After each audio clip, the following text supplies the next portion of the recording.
हम में से कई लोग बहुत ज़्यादा सोचते हैं, है ना, ओवरथिंक करते हैं। पुरानी बातों को तो लेकर इतना ज़्यादा बैठ जाते हैं कि जैसे वो आज ही हुई हों, और पूरा समय खराब कर देते हैं। मूड खराब करते हैं सो अलग, खाना पीना खाना तक छोड़ देते हैं। तो ये कहानी आपके लिए है।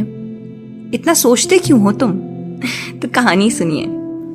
ये कहानी है दो बुद्धिस्ट मंक्स की, जिसमें से कि एक ओल्ड होता है और एक यंग बुद्धिस्ट मंक। वो दोनों ट्रैवल कर रहे होते हैं। ट्रैवल करते करते वो एक नदी पे पहुंचते हैं जो कि उफान पर होती है। तभी वहां पर एक यंग औरत आ जाती है और वो नदी पार करना नहीं जानती। तो वो इन दोनों से मदद मांगती है और कहती है कि मेरे को नदी पार करवा दीजिए। ये दोनों मंक्स बहुत ही कंफ्यूजन के स्टेट में पहुंच जाते हैं। असल में मंक्स को अलाउड नहीं है कि वो किसी औरत को टच करें, तो वो इसे कैसे नदी पार करवाते। तभी बहुत सोचने के बाद जो बड़े मंक होते हैं वो कहते हैं कि पार तो नदी करवानी होगी, तो आप ऐसा करें, मेरे ऊपर कंधे पर बैठ जाएं और मैं आपको ये नदी पार करवा दूंगा। जो यंग मंक होता है वो अपने ओल्ड मंक को बहुत ही क्वेश्चनेबल तरीके से देखता है और सोचने लगता है कि ये रूल्स कैसे तोड़ सकते हैं। वो ये सोचता रहता है लेकिन कुछ कह नहीं पाता।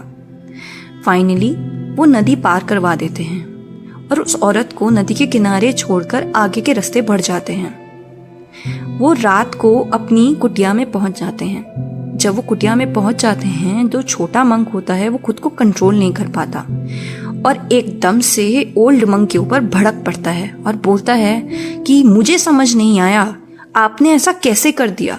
आप उस पराई स्त्री को कैसे छू सकते थे? आप उसको कैसे नदी पार करवा सकते थे? ओल्ड मंक बहुत ही शांत तरीके से बोलते हैं कि तुम उसे अभी भी पकड़े बैठे हो। मैं तो उसे नदी के किनारे ही छोड़ आया, लेकिन तुम तो उसे आगे तक लिया है। तुम तो अभी भी अपनी पीठ पर उसे लांदे हुए हो। क्या आप समझे? ये स्टोरी ये बताती है कि ओल्ड मंक तो पहले ही उस औरत को छोड़ चुके थे। उनको इम्पोर्टेंट था अपना ड्यूटी निभाना, एक राहगीर को अपने रास्ते तक पहुंचाना। उनके दिमाग में कहीं से कहीं तक स्त्री का स्पर्श उस समय नहीं आया। उन्हें अपनी ड्यूटी ज़्यादा इम्पोर्टेंट लगी और उन्होंने अपना काम कर दिया। लेकिन जो यंग मंक था वो तो अभी तक उस स्त्री को कैरी करते हुए आगे ले आके आ रहा है।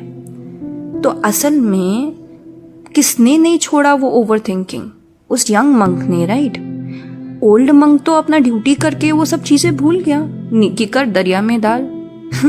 लेकिन यंग मंक पुरानी फिजूल की बातों में पड़ा रहा और बहुत ही स्टूपिड तरीके से उनको क्वेश्चन कर बैठा। हम लोग भी ऐसे कर देते हैं, पुरानी फिजूल की बातों में पड़े रहते हैं और पूरा पूरा दिन बर्बाद कर देते हैं। ऐसा ना करें। छोटी मोटी चीज़ों को जो कि एक्चुअली में ड्यूटी में है या फिर किसी और वजह से छोड़ना सीखें। जिस दिन हम वो छोड़ देंगे हमारी लाइफ काफ़ी सिंपल हो जाएगी और हम भी फालतू के झमेले में नहीं पड़ेंगे। ठीक है, ट्राई करते हैं। एक और स्टोरी के साथ मैं वापस आऊंगी। होपफुली आपको ये पसंद आएगी। तब तक के लिए हरि ओम।